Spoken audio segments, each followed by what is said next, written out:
Le Conseil départemental de La Réunion vous présente Lien social. Le Conseil départemental aux côtés des Réunionnais.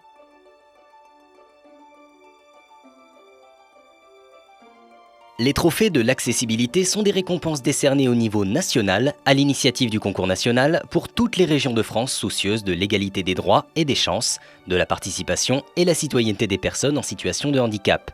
Dans ce cadre des trophées de l'accessibilité de 2015, le département a déposé 2 candidatures, une dans la catégorie accessibilité, cadre de vie bâti, voirie et transport, pour son action au Collège du Tampon, et une deuxième dans la catégorie accessibilité, inclusion, mixité et vivre ensemble, travail, loisirs, sport et culture.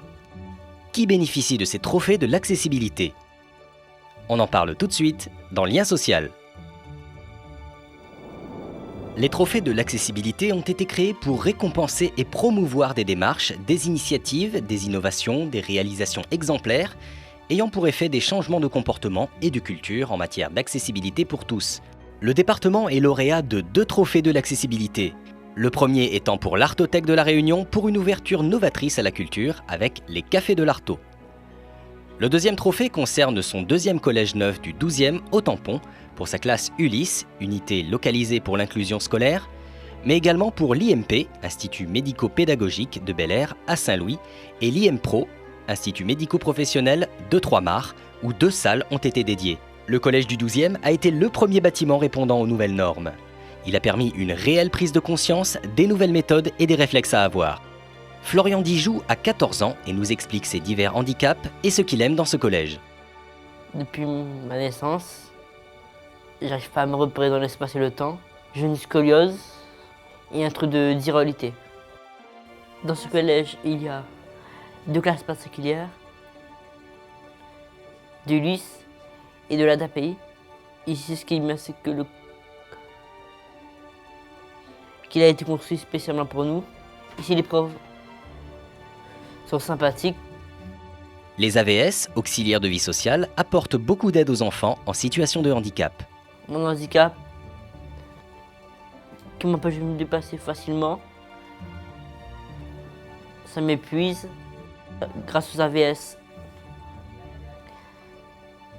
ils peuvent porter mon sac. Du coup, ça me fatigue, moi, pour marcher. Je vais pas aller me reposer à l'infirmerie. Que des fois, je peux utiliser l'ascenseur. Ça évite de prendre des escaliers pour monter jusqu'au 3e étage.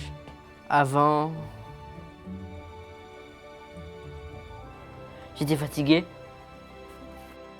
Et surtout, je peux aller dans une salle d'Ulysse pour travailler. C'est une salle qui nous est réservée où on est bien encadré.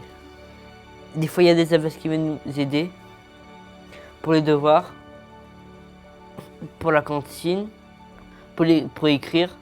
J'ai un temps plus pour faire mes devoirs. Qu'est-ce que Florian aime plus particulièrement dans ce collège?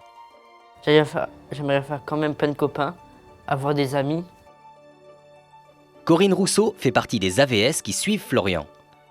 Ici, au collège du 12e, nous avons une classe Ulysse TFM, trouble des fonctions moteurs. L'avantage dans une classe Ulysse par rapport à une classe classique, c'est que chaque élève peut être suivi par une AESH ou un AESH. L'AESH, c'est les accompagnateurs des élèves en situation de handicap. Florian est un enfant qui aime beaucoup être encadré en Ulysse, qui a besoin de ça pour être sécurisé, pour se sentir valorisé au niveau de ses notes. Il est très content qu'on soit là pour l'aider. La construction de ce collège a bénéficié de la part du département de beaucoup d'attention. Frédéric Thomas nous en dévoile une partie. C'est une opération de longue haleine qui a vu la concrétisation avec la livraison des travaux du collège en août 2013 et des équipements sportifs l'année suivante. Donc une opération qui a coûté à peu près 20 millions d'euros, donc un investissement important de la part de la collectivité. L'enjeu de cette opération était double pour le département. D'abord, livrer son premier collège neuf, totalement accessible aux handicapés et conformément à la loi handicap de 2005. Donc accessible à l'ensemble des handicapés, que ce soit cognitif, auditif, visuel ou moteur.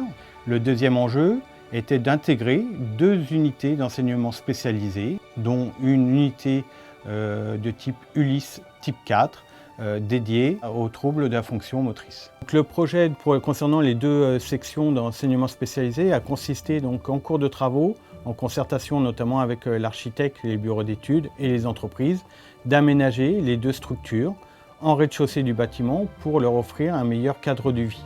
Un cadre de vie qui permettra effectivement un épanouissement et une inclusion de qualité de ces élèves. Toutes ces actions ont permis de créer un bien-être pour ces élèves en situation de handicap, en les sortant de leur isolement, tout en permettant un changement de regard et une ouverture d'esprit des enfants valides. Cette édition s'inscrit pleinement dans les 10 ans de la loi du 11 février 2005 pour l'égalité des droits et des chances, la participation et la citoyenneté des personnes handicapées.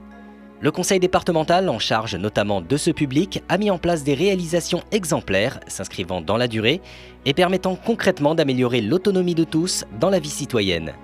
Pour le conseil départemental, ces 2 distinctions récompensent le travail d'une équipe avec pour objectif de poursuivre ces initiatives. Demain, œuvrons pour tous afin que personne ne soit exclu. Le conseil départemental de La Réunion vous a présenté Lien social, le conseil départemental aux côtés des Réunionnais.